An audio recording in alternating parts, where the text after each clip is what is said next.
Good evening you all. आज हम लोग पढ़ते हैं मैन्युफैक्चरिंग इंडस्ट्री चैप्टर 7 ज्योग्राफी। और यहाँ पर first of all manufacturing industry में इंडस्ट्री का मतलब हम लोग समझते हैं। तो इंडस्ट्री का मतलब होता है नंबर 1 तो mining, that means iron ore का, इसी तरह से aluminium, copper, petroleum mining activity करके, दैट मीन्स जमीन से खोद करके इसको निकाला जाता है और इस एक्टिविटी को भी आपका इंडस्ट्री कहते हैं। और इसी तरह से आपका extraction of raw material, that means जैसे कि माइनिंग करके आयरन ओर निकाला गया, तो आयरन ओर निकालने के बाद उसमें इम्प्यूरिटी से उसको जब हटाएंगे तो वो फिर एक आयरन बनता है। तो इस प्रोसेस को, इस एक्टिविटी को एक्सट्रैक्शन ऑफ रॉ मटेरियल कहते हैं और ये एक्टिविटी भी आपका इंडस्ट्री है। दैट मीन्स आयरन ओर से आयरन कन्वर्ट करना, आयरन बनाना, और इसी तरह से बॉक्साइट से एल्युमिनियम बनता है। तो बॉक्साइट माइनिंग करके निकाला जाता है और बॉक्साइट में बहुत सारा इम्प्यूरिटीज है और उस इम्प्यूरिटीज का जैसे हम लोग हटाएंगे तो उससे एल्युमिनियम बनता है। तो बॉक्साइट से एल्युमिनियम बनाना, इस एक्टिविटी को एक्सट्रैक्शन ऑफ रॉ मटेरियल कहते हैं, ये भी इंडस्ट्री है। इसी तरह से conversion of raw material into more valuable product, that means जैसे कि आयरन ओर से आयरन बना, अब आयरन को कन्वर्ट करते हम लोग डिफरेंट वैल्यूएबल प्रोडक्ट में, जैसे कि उससे हम फैन बनाएंगे, जनरेटर बनाएंगे, ऑटोमोबाइल बनाएंगे और भी बहुत सारा चीज़ बनाएंगे। दैट मीन्स एक रॉ मटेरियल को मोर वैल्यूएबल प्रोडक्ट में कन्वर्ट करेंगे, वो भी इंडस्ट्री है। एंड इसी तरह से production of services, that means service product करने वाला, सर्विस का प्रोडक्शन करने वाला, जैसे कि आपका टीचर ट्रेनिंग का इंस्टीट्यूट होगा, बीएड कॉलेजेस होंगे, इसी तरह से आपका डॉक्टर इंजीनियर का ट्रेनिंग का सेंटर्स वगैरह जो होंगे, वहाँ पर भी आपका डॉक्टर इंजीनियर्स का प्रोडक्शन हो रहा है। कहने का मतलब वहाँ पर डॉक्टर इंजीनियर्स वहाँ से जो बन के आएंगे तो पूरा कंट्री में वो लोग सर्विस देंगे, वो भी आपका इंडस्ट्री है। दैट मीन्स माइनिंग भी इंडस्ट्री है, एक्सट्रैक्शन ऑफ रॉ मटेरियल भी इंडस्ट्री है।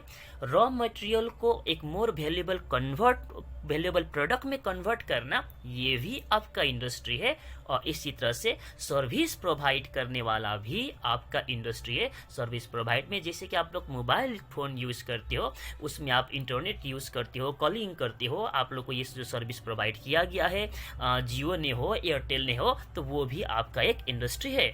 अब हम लोग देखते हैं टाइप ऑफ इंडस्ट्री। इंडस्ट्री का टाइप कितना है? तो फर्स्ट ऑफ ऑल इंडस्ट्री का टाइप आपका primary industry number 1, number 2 secondary industry, third tertiary industry है। प्राइमरी इंडस्ट्री उसी इंडस्ट्री को कहते हैं जैसे कि माइनिंग जो है और एक्सट्रैक्शन ऑफ रॉ मटेरियल जो है, वो प्राइमरी इंडस्ट्री उसको कहते हैं। दैट मीन्स जहाँ पर भी माइनिंग एक्टिविटी हो रहा है, जहाँ पर भी एक्सट्रैक्शन ऑफ रॉ मटेरियल हो रहा है, जिसको प्राइमरी इंडस्ट्री कहते हैं। दैट मीन्स जहाँ पर भी आयरन और माइन किया जा रहा है, जमीन से खोद करके निकाला जा रहा है, वो एक्टिविटी प्राइमरी इंडस्ट्री है। इसी तरह से आयरन और माइनिंग करके निकाला गया तो वो इम्प्योर फॉर्म में है और उस आयरन ओर से फिर इम्प्यूरिटीज को रिमूव करके आयरन यहाँ पर बनाया जाता है, वो भी आपका प्राइमरी इंडस्ट्री है। ओके और सेकेंड आपका सेकेंडरी इंडस्ट्री। सेकेंडरी इंडस्ट्री में आपका एक रॉ मटेरियल को मोर वैल्यूएबल प्रोडक्ट में कन्वर्ट किया जाता है। दैट मीन्स एक आयरन जो होगा, आयरन से आयरन का डिफरेंट प्रोडक्ट बनाना, जैसे कि आयरन से फैन बनाना, आयरन से जनरेटर बनाना, आयरन से आपका ऑटोमोबाइल बनाना। दैट मीन्स एक रॉ मटेरियल को मोर वैल्यूएबल प्रोडक्ट में कन्वर्ट करना सेकेंडरी इंडस्ट्री है। इसी तरह से कॉटन से कॉटन का टेक्सटाइल में कन्वर्ट करना, जूट को जूट का टेक्सटाइल में कन्वर्ट करना, शुगर केन को शुगर में कन्वर्ट करना, ये सभी इंडस्ट्री को सेकेंडरी इंडस्ट्री कहते हैं। और इसी तरह से थर्ड में आपका टर्शियरी इंडस्ट्री हुआ।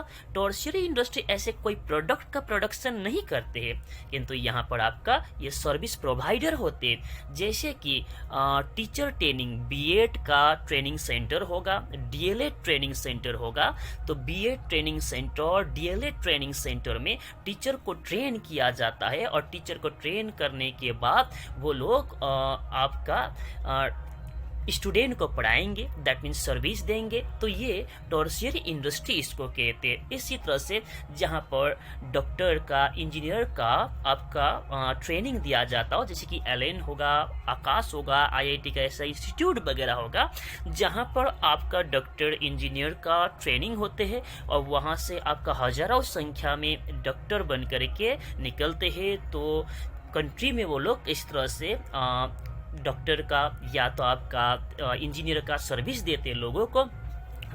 तो ये भी आपका इंडस्ट्री है, तो इसको टर्शियरी इंडस्ट्री में रखा जाता है। इसी तरह से ओला कैब प्रेजेंट में बहुत फेमस है। तो ओला कैब क्या करते हैं, आपको कहीं पर भी जाना है तो आप बुकिंग कीजिए और जाइए, दैट मीन्स आपको यहाँ पर ट्रांसपोर्ट का सर्विस प्रोवाइड कर रहा है, वो भी एक टर्शियरी इंडस्ट्री है।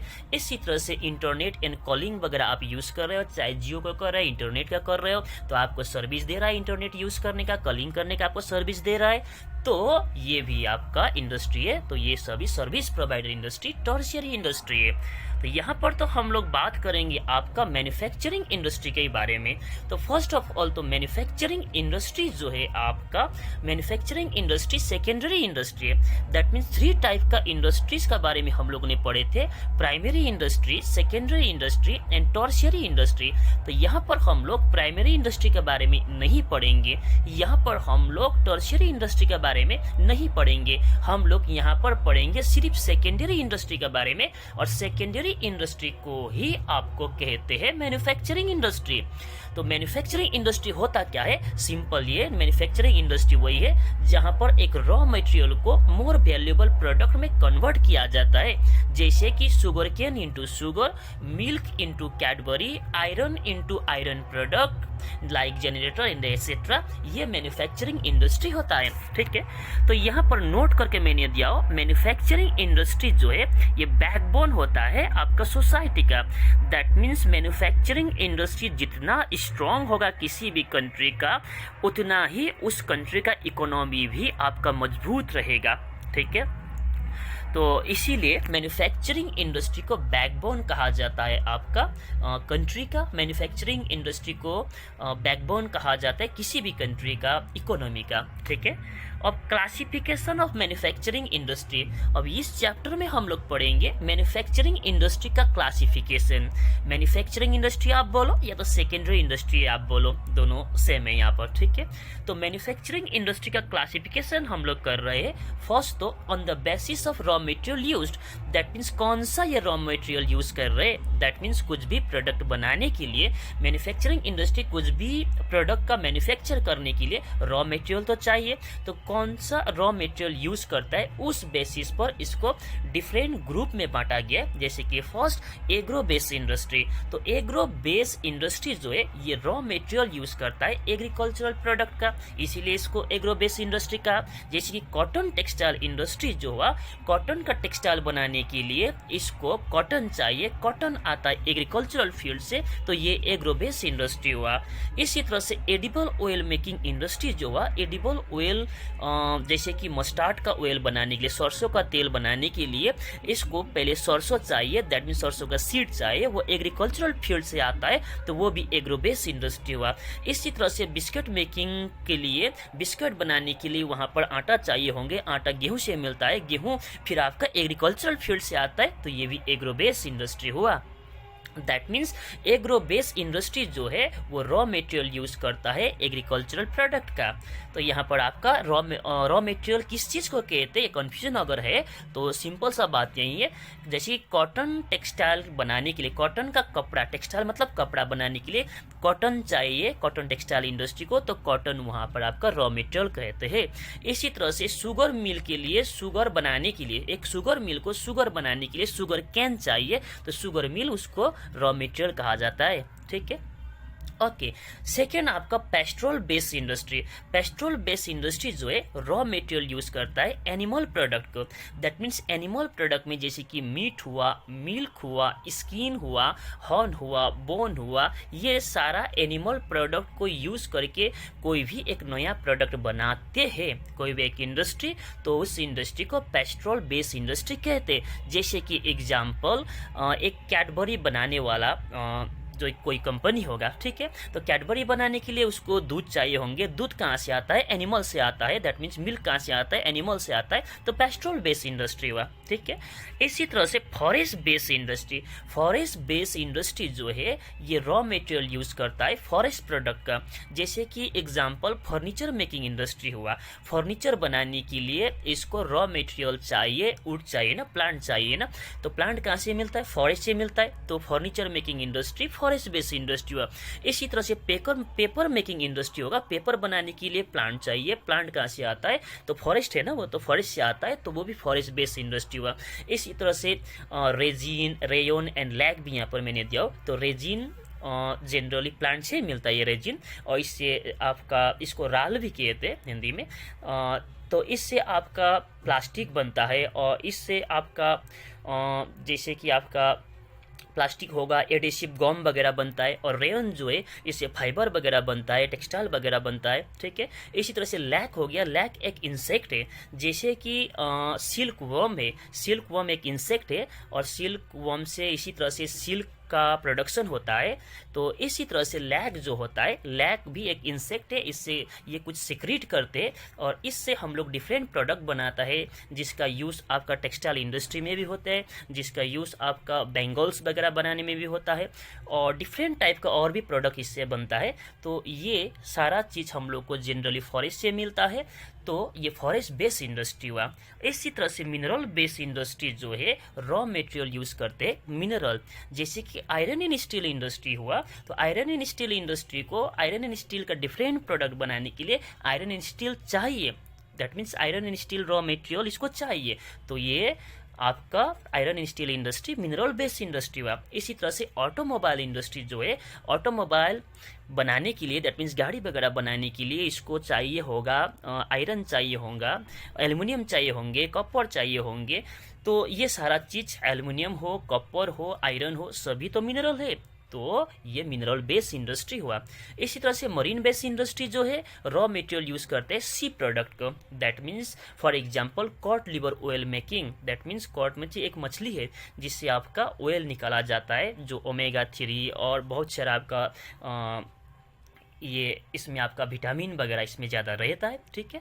तो ये कॉड लिवर ऑयल मेकिंग जो है, तो ये इंडस्ट्री जो है, तो वो भी आपका मरीन बेस्ड इंडस्ट्री है, that means marine based industry जो है रॉ मटेरियल यूज़ करता है सी प्रोडक्ट का, सी प्रोडक्ट को यूज़ करके, सी एंड ओशन प्रोडक्ट को यूज़ करके अगर डिफरेंट प्रोडक्ट बनाया जाता है तो वो इंडस्ट्री मरीन बेस्ड इंडस्ट्री होता है। Okay, good evening you all.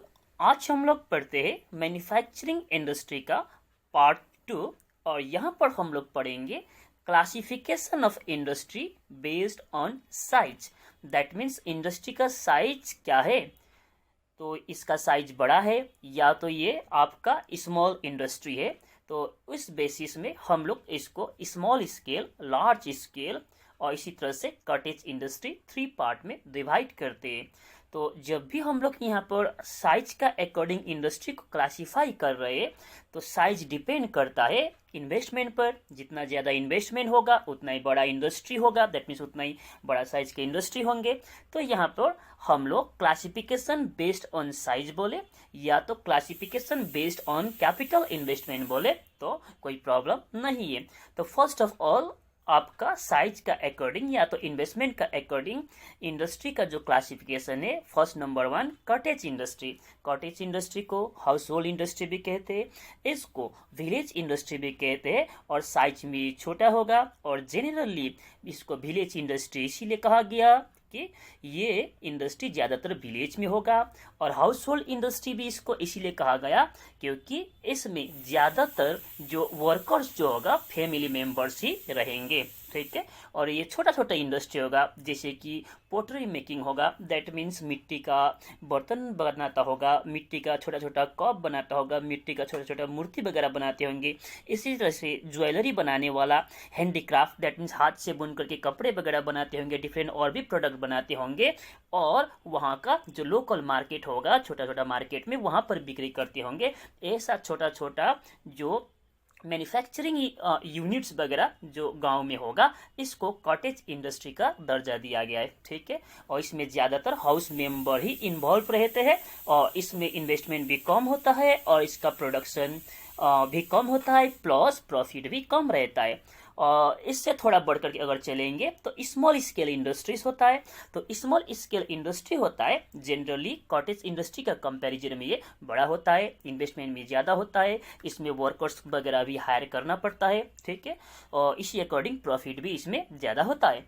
और स्मॉल स्केल इंडस्ट्री है, ज़्यादातर आपका अगर इन्वेस्टमेंट का अकॉर्डिंग देखेंगे तो 1 crore rupees, that means ₹1 crore तक का जो इन्वेस्टमेंट करके जो इंडस्ट्री सेटअप किया है उसको हम लोग स्मॉल स्केल इंडस्ट्री कह सकते हैं। दैट मीन्स 1 करोड़ तक का इन्वेस्टमेंट करके कोई भी इंडस्ट्री अगर सेटअप किया है तो उस इंडस्ट्री को हम लोग जनरली स्मॉल स्केल इंडस्ट्री कह सकते हैं।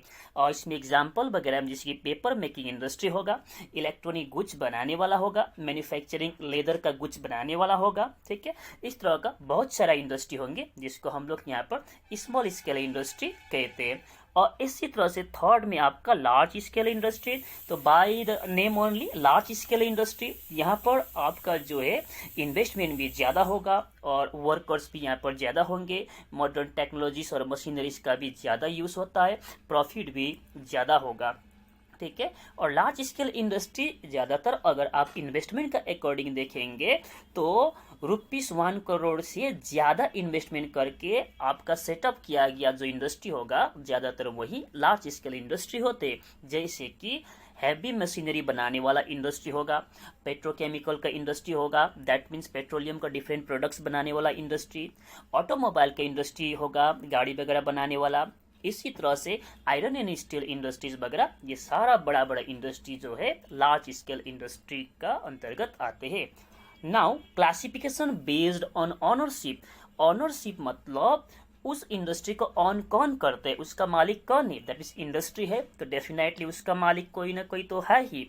तो ऑनरशिप का अकॉर्डिंग इंडस्ट्री का क्लासिफिकेशन जो है public sector, private sector, joint sector और इसी तरह से कोऑपरेटिव सेक्टर। तो public sector industry, public word जहां पर भी है इसका मतलब आप माइंड में सेट कर लीजिए कि ये जो कंपनी का जो मालिक है गवर्नमेंट ही है और कोई नहीं, गवर्नमेंट ही है।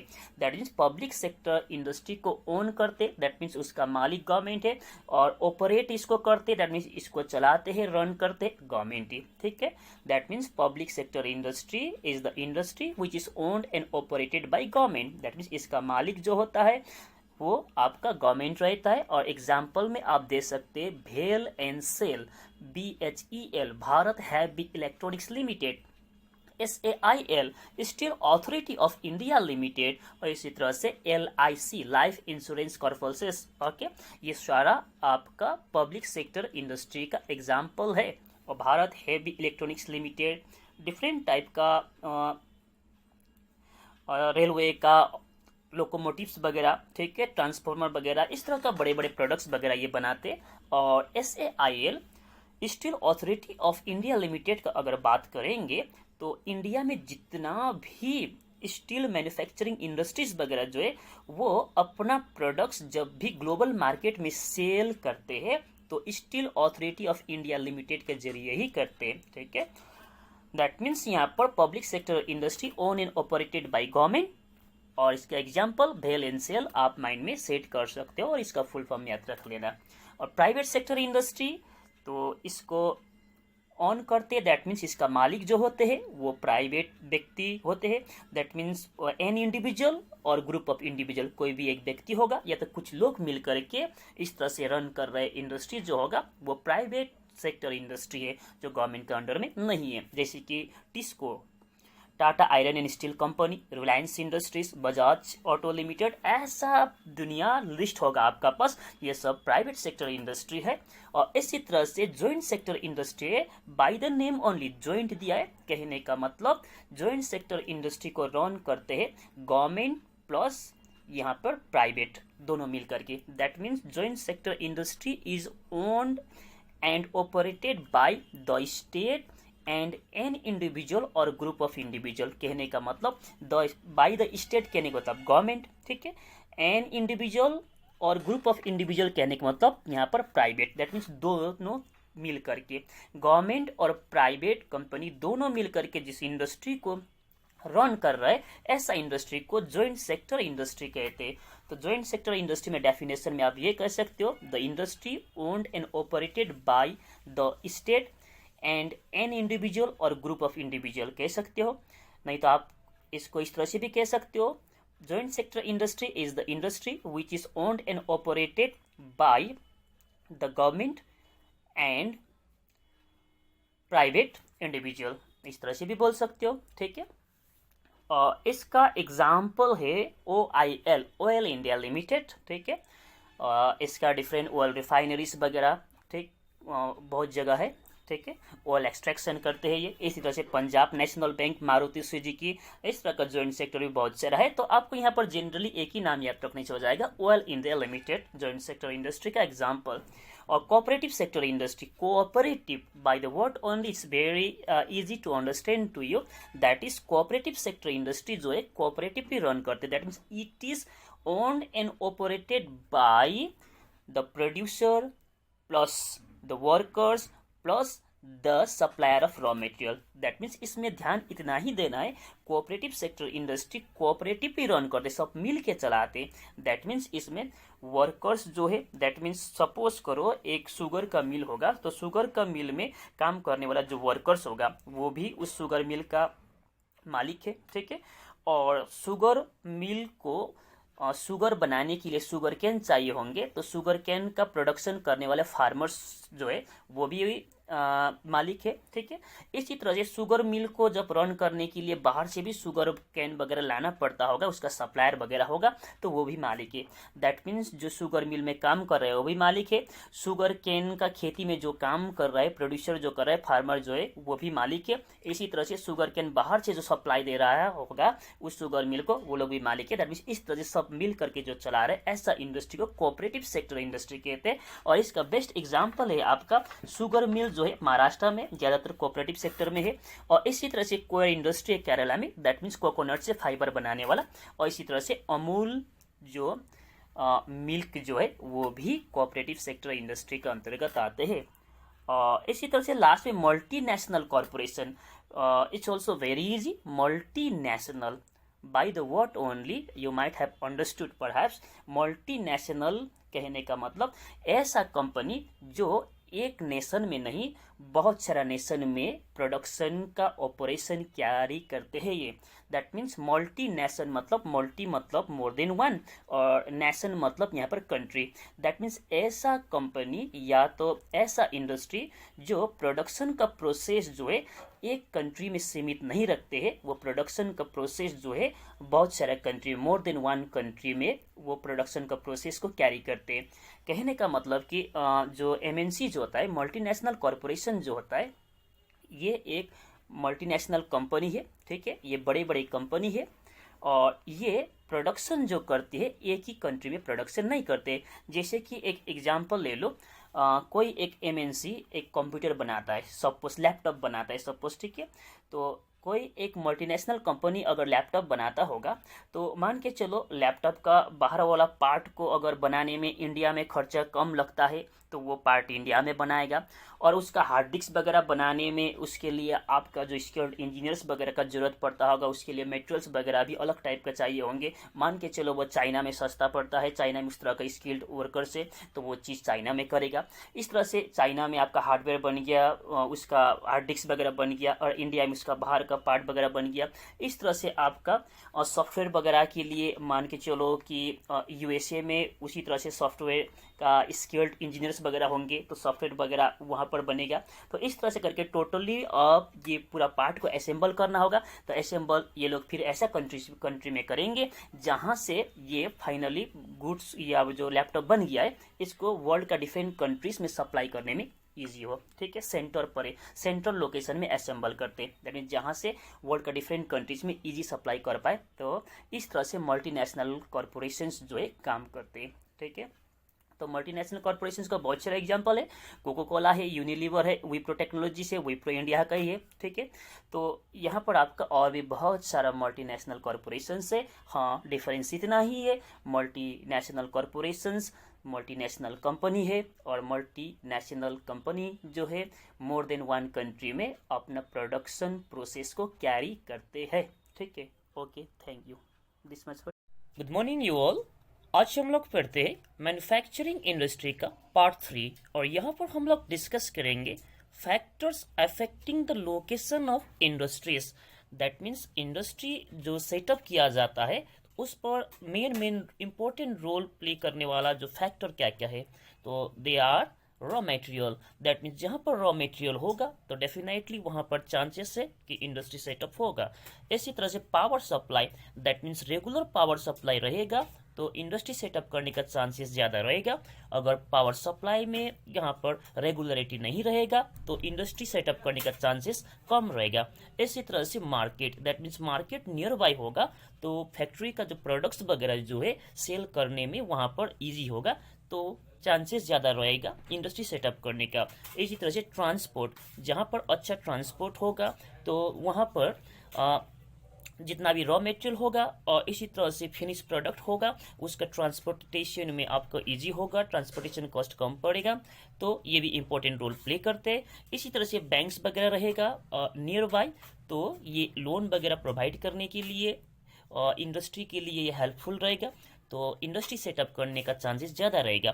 इसी तरह से गवर्नमेंट का पॉलिसी भी पॉजिटिव रहना चाहिए इंडस्ट्रियलाइजेशन के प्रति। दैट मीन्स गवर्नमेंट का पॉलिसी अगर पॉजिटिव रहेगा तो इंडस्ट्री इजीली सेटअप कर सकते हैं क्योंकि गवर्नमेंट का सपोर्ट मिलेगा।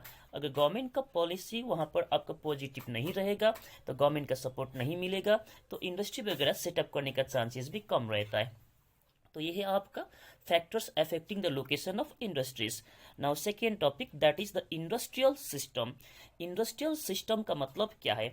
इंडस्ट्रियल सिस्टम का मतलब है आपका it is the system which help in the smooth functioning of industry. That means industry को प्रॉपर वे में रन करने के लिए जो जो चीज़ हेल्प करता है उसी को कहते हैं इंडस्ट्रियल सिस्टम।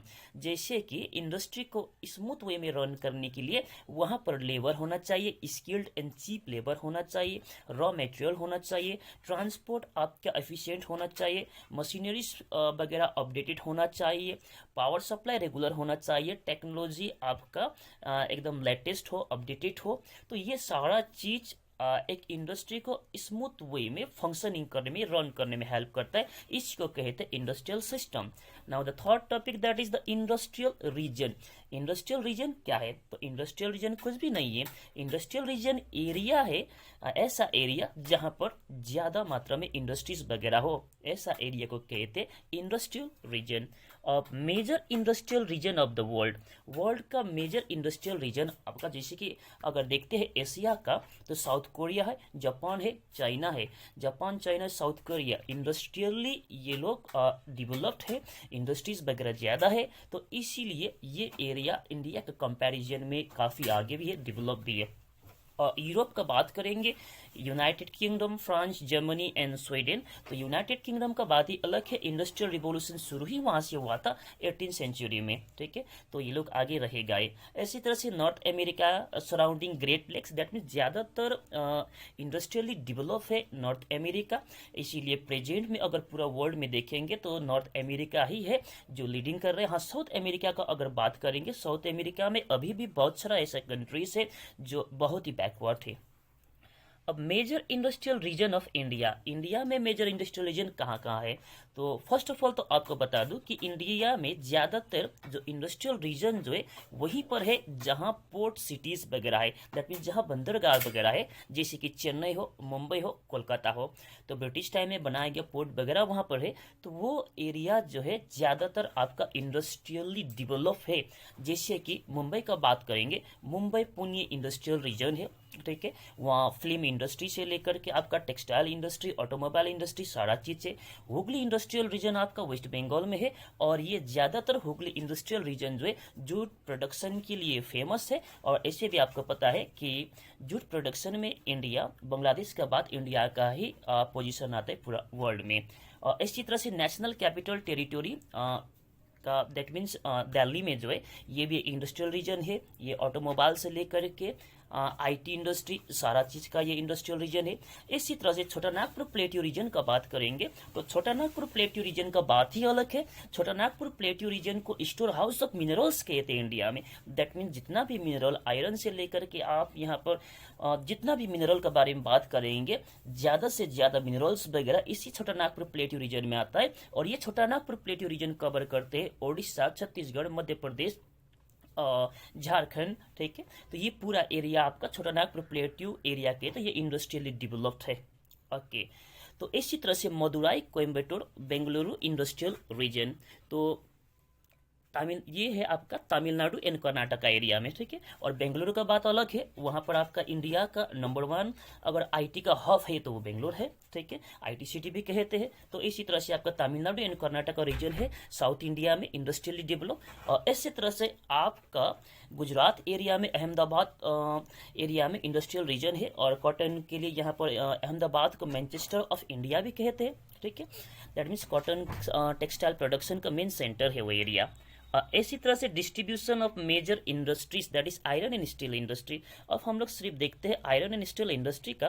तो आयरन एंड स्टील इंडस्ट्री को फर्स्ट ऑफ ऑल तो बैकबोन ऑफ एनी कंट्री कहते हैं। तो बैकबोन ऑफ एनी कंट्री कहने का मतलब जिस कंट्री में आयरन एंड स्टील इंडस्ट्री आपका डेवलप होगा, वो इंडस्ट्री का ज़्यादा चांसेस है कि वो कंट्री का ज़्यादा चांसेस है कि वो ज़्यादा डेवलप रहेगा। That means iron and steel industry रहेगा तो वहाँ पर बाकी इंडस्ट्री भी इजीली सेटअप हो सकता है। कैसे, तो इसके बारे में थोड़ा डिस्कस करते हैं। जैसे कि इसको कहते हैं फीडर इंडस्ट्री भी कहते हैं, इसको की इंडस्ट्री भी कहते हैं। कहने का मतलब ये आयरन एंड स्टील इंडस्ट्री जो है रॉ मटेरियल प्रोवाइड करते हैं दूसरा इंडस्ट्री को, ये मशीनरी प्रोवाइड करते हैं दूसरा इंडस्ट्री को। दैट मीन्स आप एक सपोज करो कॉटन टेक्सटाइल इंडस्ट्री आपको सेटअप करना है, तो कॉटन टेक्सटाइल इंडस्ट्री सेटअप करने के लिए आपको मशीनरी का जरूरत पड़ता है। तो मशीनरी कहाँ से आएगा, वो मशीन वगैरह आएगा आपका आयरन एंड स्टील इंडस्ट्री से। दैट मीन्स किसी भी इंडस्ट्री का सेटअप करने के बारे में आप जब सोचते हैं तो फर्स्ट तो आपको मशीन चाहिए। बिना मशीन का तो आप वहां पर प्रोडक्शन नहीं करेंगे। तो मशीन कैसे बनता है, आयरन एंड स्टील से। That means iron and steel industry feeder industry है। दैट मीन्स फीड मतलब खिलाना। That means iron and steel industry उसको रॉ मटेरियल प्रोवाइड करते, उसको मशीन प्रोवाइड करते, तभी दूसरा इंडस्ट्री रन कर पाएगा। इसीलिए की इंडस्ट्री है, ये फीडर इंडस्ट्री है और ये बैकबोन है किसी भी कंट्री का। That means iron and steel industry रहेगा, बाकी इंडस्ट्री सेटअप करने के बारे में हम लोग सोच सकते नहीं रहेगा, तो फिर हम लोग को सोचना पड़ेगा। इसी तरह से 90% ऑफ आयरन और जो हम लोग एक्सट्रैक्ट करते हैं इससे बनता है आपका स्टील, ठीक है। और स्टील मेकिंग का अगर प्रोसेस का बात करेंगे तो जनरली फर्स्ट ऑफ ऑल तो जब भी हम लोग आयरन को एक्सट्रैक्ट करते हैं तो डायरेक्ट आयरन हम लोग एक्सट्रैक्ट नहीं कर सकते। तो फर्स्ट हम लोग जब भी माइनिंग करते हैं तो वो आयरन ओर फॉर्म में रहता है। That means generally most of the minerals ore form में रहता है। ओर कहने का मतलब उसमें इम्प्योरिटीज रहता है। तो आयरन ओर में इम्प्योरिटीज रहता है, तो उसको हम लोग स्मेल्टिंग करके हम लोग उससे इम्प्योरिटीज को वहाँ से रिमूव करेंगे। और जैसे इम्प्योरिटीज रिमूव करेंगे तो वहाँ पर आपका रहता है आयरन। अब उस आयरन में कार्बन मिक्स करेंगे, लाइमस्टोन मिक्स करेंगे और समटाइम मैंगनीज भी मिक्स करते हैं उसको हार्ड बनाने के लिए, तब ये फिर इस तरह से स्टील बनता है। आयरन स्टील इंडस्ट्री में मेन इंपॉर्टेंट रोल प्ले करते चाइना है, जापान है, यूएसए है। ये मेन प्रोड्यूसर है स्टील का वर्ल्ड में ही। और जापान का ओसाका रीजन है सबसे ज़्यादा। और इसी तरह से यूएसए का डेट्रॉइट एंड पिट्सबर्ग जो है फेमस है। Main iron steel producing centres in India. अब इंडिया का बात करते हैं कि इंडिया में main iron steel producing centres कहाँ कहाँ पर है। तो ये है आपका इंडिया का, हाँ इंडिया का भिलाई में है, ये छत्तीसगढ़ में है, दुर्गापुर में है, ये वेस्ट बंगाल में है, रोडकेला है, ओडिशा में है, जमशेदपुर है, झारखंड में है, बोकारो है झारखंड में, कुल्टी है वेस्ट बंगाल में, सलीम है तमिलनाडु में है, विशाखापट्टनम है आंध्र प्रदेश में है, विजयनगर है कर्नाटका में, और भद्रावती है ये आपका कर्नाटका में। दैट मीन्स ये पूरा एरिया में ये इंडिया का आयरन स्टील इंडस्ट्रीज स्प्रेड है। दैट मीन्स यहाँ से अगर कंक्लूजन निकले तो यही होता है, ज़्यादातर आयरन स्टील इंडस्ट्रीज इंडिया का छोटानागपुर प्लेट्यू रीजन में है, चाहे भिलाई हो, दुर्गापुर हो, रूरकेला हो, जमशेदपुर हो, बोकारो हो, कुल्टी है, ये सारा इंडस्ट्री छोटानागपुर प्लेट्यू एरिया में आता है। दैट मीन्स आप यहाँ पर एक सिंपल वे में कह सकते हो कि छोटानागपुर प्लेट्यू एरिया में है, और दूसरा आपका विशाखापट्टनम, विजयनगर, ये एरिया साउथ इंडिया का कर्नाटका एंड तमिलनाडु एरिया को कवर कर रहा है। तो इंडिया का साउथ में कर्नाटका एंड तमिलनाडु एरिया और नॉर्थ में छोटानागपुर प्लेट्यू एरिया, ये आयरन स्टील इंडस्ट्री का मेन हब है। और प्रोसेस ऑफ मेकिंग स्टील तो आपको बता ही दिया। First of all iron ore जो होता है, आयरन ओर को माइन करके निकाला जाता है और इसको स्मेल्टिंग करके आयरन में कन्वर्ट करते हैं, और आयरन का साथ मिक्स करते हैं कार्बन, लाइमस्टोन, और ये मिक्सिंग का जो रेशियो होता है 4:2:1। आयरन ओर इसी तरह से कार्बन प्लस लाइमस्टोन 4:2:1 का रेशियो में मिक्स करते हैं, और इसमें मैंगनीज भी ऐड करते हैं ताकि इसको और हार्ड बनाया जाए। ठीक है, तो इस तरह से आपका यहाँ पर स्टील का प्रोडक्शन होता है। Location, okay, changing location of the iron steel industry. Okay, iron steel industry जो पहले सेटअप होता था किस एरिया में होता था, प्रेजेंट डे में आयरन स्टील इंडस्ट्री जब सेटअप करते हैं तो कौन कौन चीज़ों को ध्यान में रखते हैं, इस पर थोड़ा डिस्कस करते हैं। तो location is continuously changing, that means iron steel industry का जो लोकेशन जो है ये कंटिन्यूसली चेंज हो रहा है। दैट मीन्स अगर हम लोग देखेंगे 1880 से पहले अगर बिफोर देखेंगे तो ज़्यादातर आयरन स्टील इंडस्ट्री वहीं पर सेटअप होता था जहाँ रॉ मटेरियल हो, दैट मीन्स जहाँ पर आयरन हो, और इसी तरह से जहाँ पर पावर सप्लाई रेगुलर हो, रनिंग वाटर हो। ठीक है, ये सारा चीज़ों को ध्यान रखा जाता था। अब उसके बाद अगर देखेंगे 1880 के बाद अगर देखते हैं तो ज़्यादातर यहाँ पर ध्यान दिया जाता है रेलवे का जो लाइंस वगैरह कहाँ पर है। दैट मीन्स यहाँ पर रेलवे लाइन वगैरह भी उसी समय बनना शुरू हुआ। तो उसके बाद यहाँ पर जब भी आयरन स्टील इंडस्ट्री सेटअप किया गया तो रेलवे लाइंस वगैरह को ध्यान दिया गया ताकि आपका रेलवे ट्रैक के जरिए हेवी अमाउंट में आयरन स्टील का प्रोडक्ट, रॉ मटेरियल को हम लोग ट्रांसपोर्ट कर सके। और इसी तरह से 1950 ऑनवर्ड्स अगर देखेंगे आयरन स्टील इंडस्ट्री जो है, आयरन स्टील इंडस्ट्री ज़्यादातर उस एरिया में सेटअप हुआ जहाँ पर प्लेन एरिया होगा, लार्ज एरिया होगा, क्योंकि आयरन स्टील का साइज भी बढ़ गया, हम लोग एक्सपोर्ट करने लगे और वर्ल्ड का डिफरेंट कंट्रीज़ को। और इसी तरह से हम लोग को सी पोर्ट का भी ज़्यादा ध्यान रखा गया, कहाँ कहाँ सी पोर्ट है उसका सराउंडिंग एरिया में आयरन स्टील इंडस्ट्री का ज़्यादा सेटअप होने लगे। Okay, this much for today and the next topic we will discuss tomorrow. Thank good afternoon you all. आज हम लोग पढ़ते हैं मैन्युफैक्चरिंग इंडस्ट्री का पार्ट 4, और यहाँ पर हम लोग डिस्कस करेंगे cotton textile industry. So first of all cotton textile industry का first para. Cotton textile industry ये वर्ल्ड का ही ओल्डेस्ट इंडस्ट्री माना जाता है, और इंडिया का बात करेंगे तो कॉटन टेक्सटाइल इंडस्ट्री में इंडिया को ओरिजिन कंट्री माना जाता है। दैट मीन्स कॉटन टेक्सटाइल जो है ये इसका यूज जो है इंडिया से शुरू हुआ है, यही माना जाता है। That means Harappan civilisation, Mohenjodaro civilisation, आप लोगों ने हिस्ट्री में क्लास 6 में पढ़े होंगे, तो वहाँ पर कुछ एविडेंस वगैरह पाया गया है, जो एविडेंस यही प्रूव करता है कि कॉटन का टेक्सटाइल जो है आज से 5000 साल पहले हड़प्पा एंड मोहनजोदारो का जो सिविलाइजेशन जो है वहाँ पर भी हुआ था। दैट मीन्स कॉटन का टेक्सटाइल का जो यूज़ करना इंडिया से स्टार्ट हुआ, यही माना जाता है। और वर्ल्ड में जब हम लोग इंडस्ट्रियल रिवॉल्यूशन का बात करते हैं तो इंडस्ट्रियल रिवॉल्यूशन जो शुरू हुआ, दैट मीन्स उससे पहले प्रोडक्शन होता था मैन्युअली, हाथ से कपड़ा बनता था, और इंडस्ट्रियल रिवॉल्यूशन के बाद मशीन के जरिए कपड़ा वगैरह बनने लगे, और ये मशीन के जरिए जो प्रोडक्ट जो बने तो फर्स्ट ये था आपका कपड़ा ही, दैट मीन्स कॉटन का टेक्सटाइल ही, और ये इंग्लैंड से शुरू हुआ था। That means cotton textile industry जो है वर्ल्ड का ओल्डेस्ट इंडस्ट्री है। और इसी तरह से कॉटन टेक्सटाइल इंडस्ट्री का ओरिजिन कंट्री जो है, कॉटन टेक्सटाइल का ओरिजिन कंट्री इंडिया को माना जाता है। ओके, और इसी तरह से हम लोग देखते हैं दूसरा प्यारा, cotton textile industry was started as a cottage industry. तो बिगिनिंग में जब भी कॉटन टेक्सटाइल इंडस्ट्री का सेटअप हुआ तो बिगिनिंग में बड़ी बड़ी बिल्डिंग, मशीन का यूज़ तो हुआ नहीं, ये तो बाद में हुआ है। तो एक कॉटेज इंडस्ट्री, दैट मीन छोटा मोटा एक कॉटन प्रोडक्शन का सेंटर वगैरह, घर घर में इसका कपड़ा वगैरह बनना, धागा बनना, इस तरह से इसका शुरुआत हुआ था। दैट मीन्स कॉटेज इंडस्ट्री से शुरुआत हुआ था। और प्रेजेंट का बात करेंगे, अगर सबसे ज़्यादा एम्प्लॉयमेंट जनरेट करते हैं तो ये कॉटन टेक्सटाइल इंडस्ट्री सबसे ज़्यादा लोगों को यहाँ पर एम्प्लॉयमेंट देने का काम किया है। दैट मीन्स रोजगार देने का। जैसे कि इंडिया एक एग्रो बेस्ड कंट्री है, ज़्यादातर लोग एग्रीकल्चर पर डिपेंडेंट है।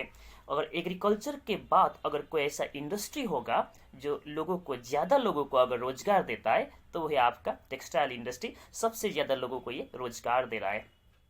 ओके, इंडस्ट्रियल रिवोल्यूशन जो है इंग्लैंड से जो शुरू हुआ इंडस्ट्रियल रिवोल्यूशन इंग्लैंड से। तो उसके बाद वहाँ पर आपका बहुत सारा न्यू इन्वेंशन होते गया, और जितना नए नए इन्वेंशन होते गया मशीन का, कॉटन टेक्सटाइल इंडस्ट्री उतना ही डेवलप बनते गया।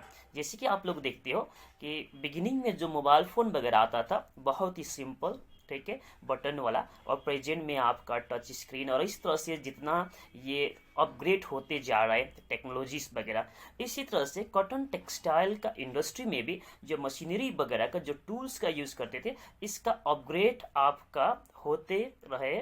जैसे कि फ्लाइंग शटल जो है 1733 में फ्लाइंग शटल, इस तरह से कार्डिंग मशीन 1748 में, फॉर स्पिनिंग म्यूल 1775 में, और इसी तरह से पावर लूम 1785 में। इस तरह से न्यू इनोवेशन होते रहा है कॉटन टेक्सटाइल इंडस्ट्री में, और कॉटन टेक्सटाइल इंडस्ट्री को मॉडर्नाइज होने में हेल्प किया है। अब यहाँ पर flying shuttle, carding machine, spinning mule, power loom, ये क्या है वन बाय वन डिटेल में जानने का आपको ज़रूरत नहीं है, ये तो बहुत लंबा एक कहानी बनेगा। तो आप लोग यहाँ पर इतना इससे अंडरस्टैंड कीजिए, इसे ये याद रखिए कि फ्लाइंग शटल 1733, और डेट का एक क्रोनोलॉजी देखिए 1748, 1775, 1785। दैट मीन्स यहाँ पर समय का साथ साथ ये जो टेक्सटाइल का मैन्युफैक्चरिंग टूल जो है उसमें भी आपका अपग्रेड होते गए और कॉम्प्लेक्स बनते गए, ठीक है। तो ये जितना भी इन्वेंशंस वगैरह हुआ है टेक्सटाइल इंडस्ट्री में, इसके चलते कॉटन टेक्सटाइल इंडस्ट्री मोर मॉडर्नाइज हुआ। अब हम लोग देखते हैं main cotton textile producing centres in the world में देखेंगे main cotton textile producing centre. अगर इंग्लैंड का बात करेंगे मैनचेस्टर है, लिवरपूल टैक्स से बहुत सारा कपड़ा वगैरह भी मार्केट में आपको देखने को मिलते हैं। तो ये इंग्लैंड का main cotton textile producing centre से एरिया है आपका मैनचेस्टर एंड लिवरपूल। और ये कॉटन टेक्सटाइल इंडस्ट्री जो है, मेनली इंडस्ट्री तो शुरू हुआ इंग्लैंड से, ठीक है। हाँ, कॉटन का टेक्सटाइल यूज करना इंडिया से ही स्टार्ट हुआ, ये माना जाता है। जो 5000 ईयर्स अगो ही इंडिया में हम लोगों ने टेक्सटाइल बनाना सीखे थे, किंतु इसको एक मशीन के जरिए कपड़ा बनाने का जो सिस्टम जो है इंग्लैंड से शुरू हुआ, ये मानते हैं। और इसी तरह से मैनचेस्टर जो है, इंग्लैंड में भी मैनचेस्टर जो एरिया है वहाँ से एक सिटी है मैनचेस्टर, ठीक है, वहाँ से आपका कॉटन का टेक्सटाइल बनना, दैट मीन्स मशीन के जरिए कपड़ा बनना वहाँ से मेन शुरू हुआ है, वो ओरिजिन प्लेस माना जाता है इंग्लैंड का।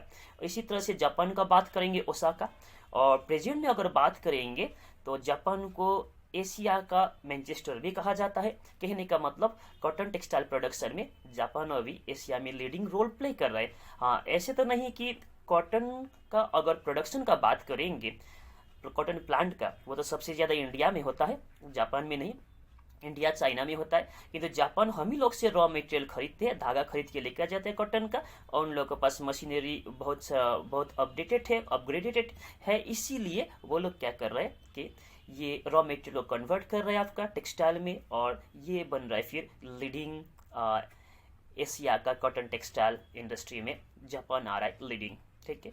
और इसी तरह से आपका यूएसए में देखेंगे साउदर्न जॉर्जिया और साउथ कैरोलिना, ये आपका कॉटन टेक्सटाइल प्रोड्यूस सेंटर है। इसी तरह से रशिया में मॉस्को, और हम लोग बात करते हैं इंडिया में, तो इंडिया का जो अहमदाबाद जो है इसको मैनचेस्टर ऑफ इंडिया कहते हैं। जैसे कि आपको कह दिए थे पहले कि मैनचेस्टर जो है इंग्लैंड का एक सिटी है, ठीक है, और ये मैनचेस्टर जो सिटी है इंग्लैंड का, वहीं पर कॉटन टेक्सटाइल इंडस्ट्री का फर्स्ट शुरुआत हुआ ये माना जाता है वहाँ पर, ठीक है। दैट इज मशीन के जरिए जब कॉटन का टेक्सटाइल बनना शुरू हुआ वही मैनचेस्टर से हुआ है ये माना जाता है। और मैनचेस्टर का जो टेक्सटाइल इंडस्ट्री है वो वर्ल्ड में एक प्रोमिनेंट रोल प्ले करते हैं।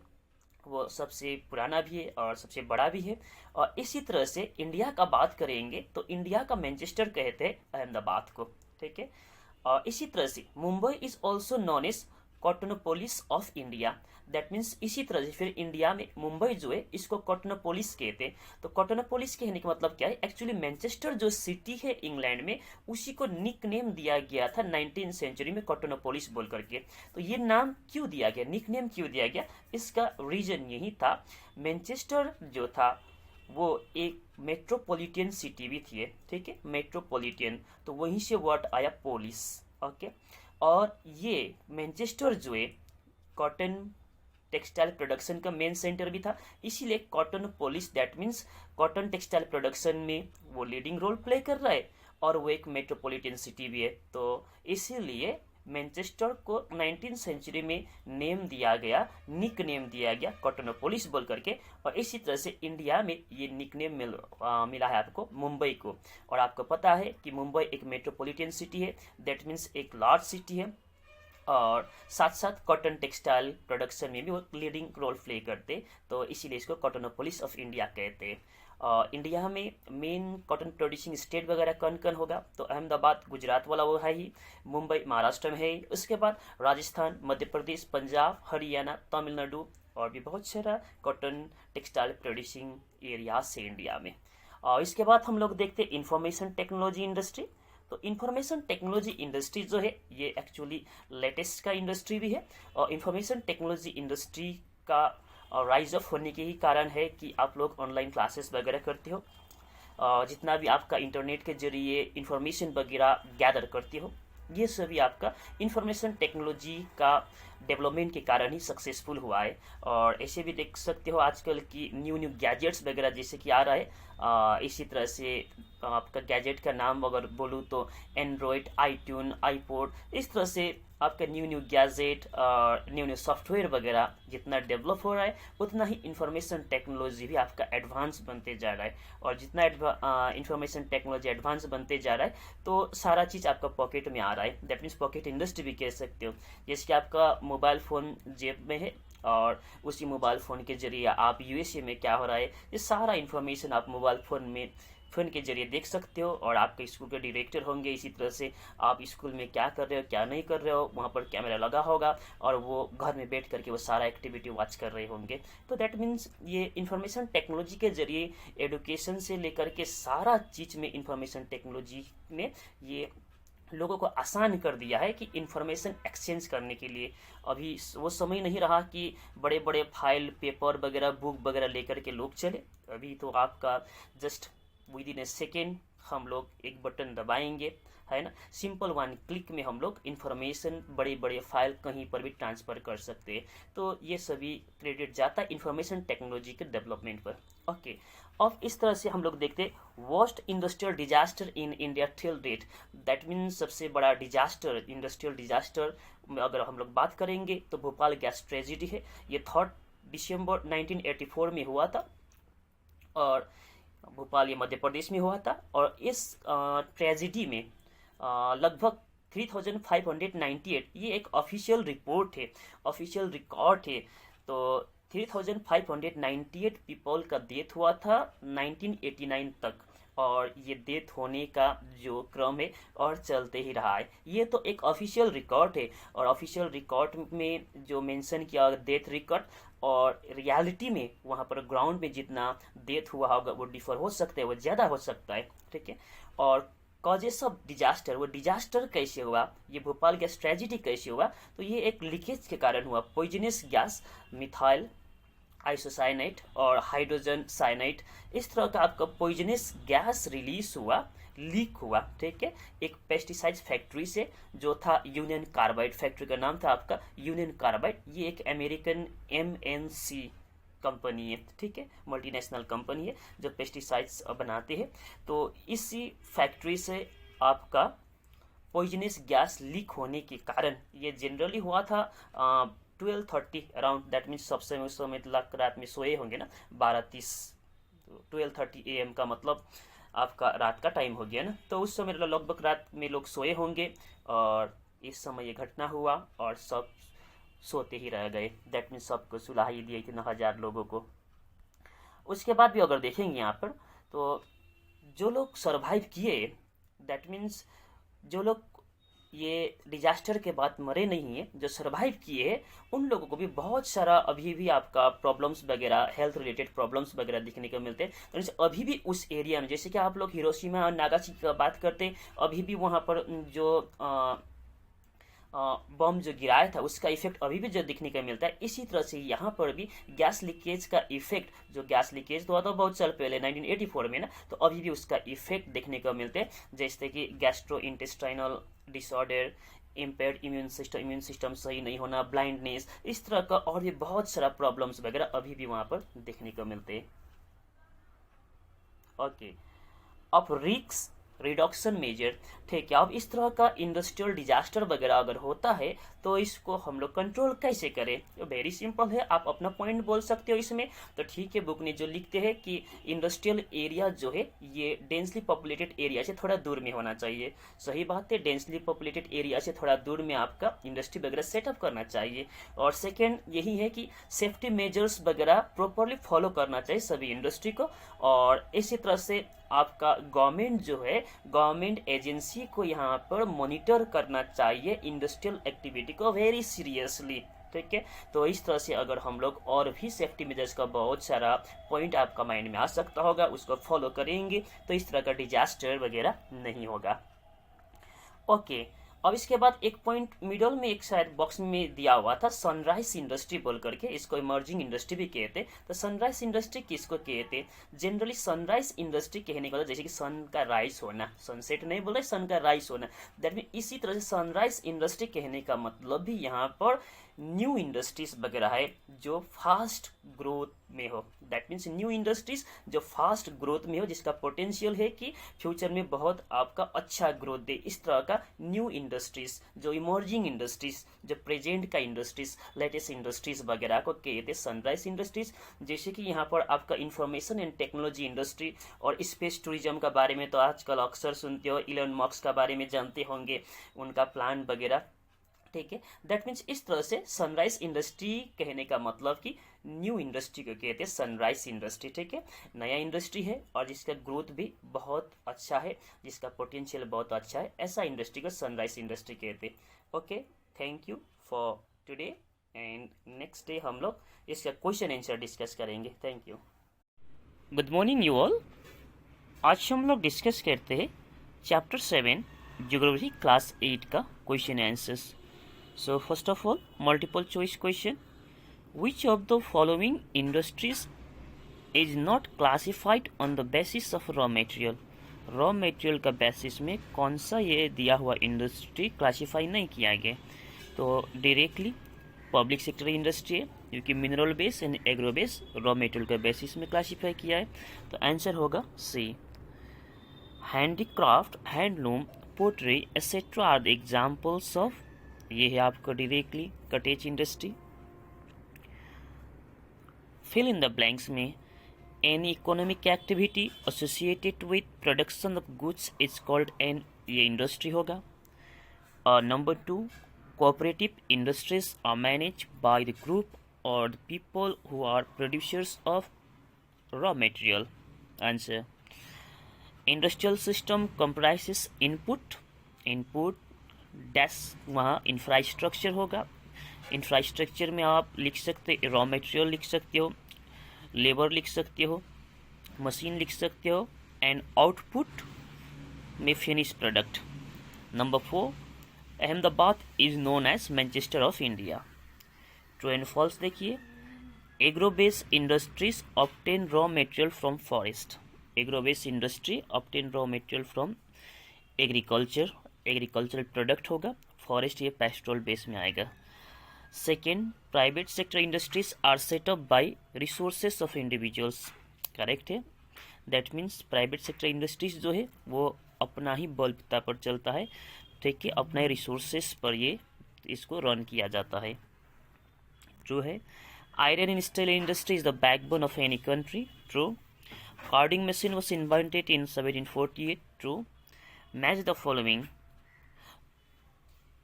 कॉटन टेक्सटाइल इंडस्ट्री, 1 का बी होगा, ये एग्रो बेस्ड है। आयरन स्टील इंडस्ट्री डी होगा, ये मिनरल बेस्ड है। हैंडीक्राफ्ट ये 3 का ए होगा, ये कॉटेज है, कॉटेज इंडस्ट्री। SAIL ये आपका 4 नंबर का होगा। सी ये पब्लिक सेक्टर इंडस्ट्री है। Multiple choice question again, which of the following is a major industrial region of the world? Western and central Europe, eastern Asia. Option C में both A and B, तो answer होगा both A and B, that means the C. Which of the following is an agro based industry? तो directly option C होगा, sugar mill agro based है।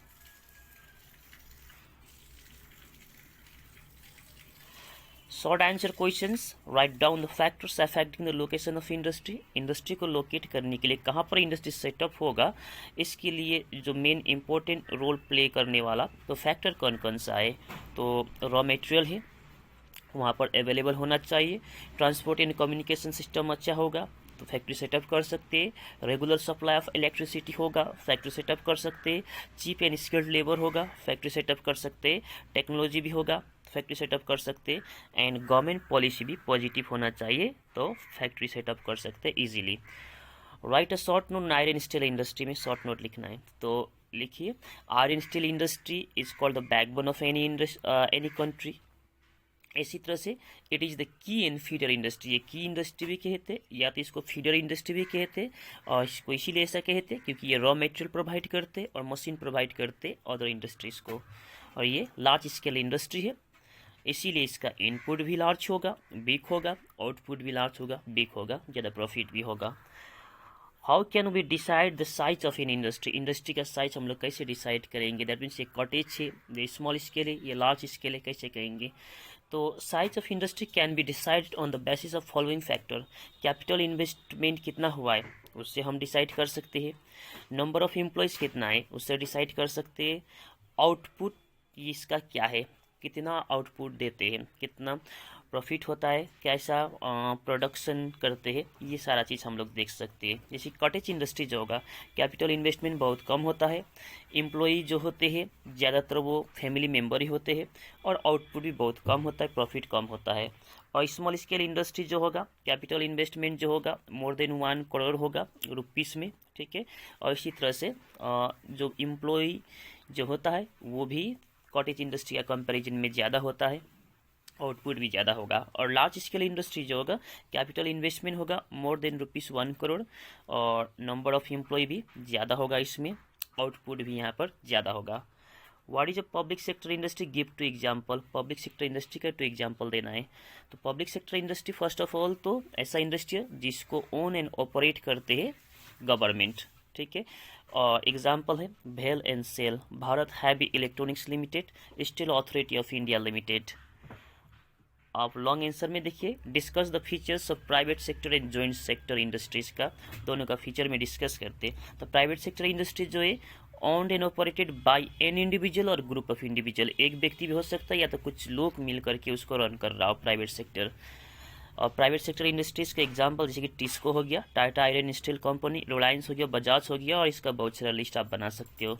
और joint sector industry जो है इसको own and operate करते हैं jointly, that means state and individual और ग्रुप ऑफ इंडिविजुअल दोनों मिल के इसको रन करते हैं। और जॉइंट सेक्टर इंडस्ट्रीज़ का example OIL, oil India limited, Punjab national bank and etcetera. What is industrial system? Industrial system क्या है? Major industrial region of the world के बारे में लिखने के लिए बोल रहे हैं, ठीक है। The system which helps in the smooth functioning of an industry is called industrial system. That means ऐसा सिस्टम जो इंडस्ट्री को प्रॉपर वे में, स्मूथ वे में रन करने में हेल्प करता है, उसी सिस्टम को कहते हैं इंडस्ट्रियल सिस्टम। और इंडस्ट्री को स्मूथ वे में रन करने के लिए जो हेल्प करता है ये डिपेंड करता है इनपुट पर, जैसे कि मशीन होगा, लेबर होगा, रॉ मटेरियल होगा, ये सही ढंग से वहाँ पर हो, ट्रांसपोर्ट होगा। और इसी तरह से आउटपुट हो कि इसका फाइनल प्रोडक्ट जो है और इसका जो प्रॉफिट जो है ये प्रॉफिट भी आपका सही ढंग से हो, तभी इंडस्ट्री स्मूथ वे में रन कर पाता है। Major industrial region of the world. अब इंडस्ट्रियल रीजन का बात करेंगे तो सेंट्रल एंड वेस्टर्न यूरोप में Germany, Italy, UK and France है, और भी कंट्री है। ईस्टर्न एशिया में आपका जापान है, चाइना है, साउथ कोरिया है। और इसी तरह से नॉर्थ अमेरिका में ज़्यादातर ये industry surrounding Great Lakes in the eastern areas में है ये। और classify industries on the basis of raw material use. Raw material use का बेसिस में इंडस्ट्री को क्लासीफाई करें एंड डिस्कस करें ईच वन ऑफ देम। तो रॉ मटेरियल यूज़ का बेसिस में इंडस्ट्री है agro base industry. Raw material use करता है एग्रीकल्चरल प्रोडक्ट का, जैसे कि jute textile, cotton textile, sugar मिल etcetera. Mineral base industry use करता है रॉ मटेरियल मिनरल का, example iron steel industry, aluminium industry and etcetera.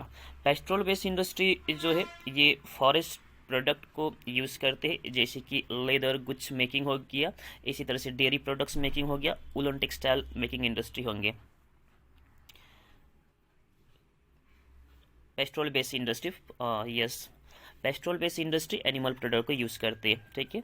इसी तरह से फॉरेस्ट बेस इंडस्ट्री जो हो गया ये यूज़ करते हैं फॉरेस्ट प्रोडक्ट को, जैसे कि फर्नीचर मेकिंग हो गया, पेपर मेकिंग हो गया, इस तरह से। और mineral base marine base industry जो हो गया ये यूज़ करता है सी एंड ओशन प्रोडक्ट का, जैसे कि सी फूड प्रोसेसिंग इंडस्ट्री होगा, कॉड लिवर ऑयल मेकिंग होगा, ये आपका मरीन बेस इंडस्ट्री हो गया। और distinguish between small scale and large scale industry के बारे में डिस्टिंग्विश करना है। तो लार्ज स्केल इंडस्ट्रीज जो है consist of heavy power driven machine, इसमें बड़े बड़े मशीन होंगे, ठीक है, और सोफिस्टिकेटेड टेक्नोलॉजी होंगे, और लार्ज कैपिटल का इन्वेस्टमेंट भी होता है। और कैपिटल का इन्वेस्टमेंट जनरली अगर देखेंगे लार्ज स्केल इंडस्ट्री में तो मोर देन ₹1 करोड़ होता है। और example of large scale industry जैसे कि आयरन स्टील इंडस्ट्री होगा, पेट्रोकेमिकल्स और टेक्सटाइल इंडस्ट्री होगा, एल्युमिनियम इंडस्ट्री होगा, एक्सेट्रा।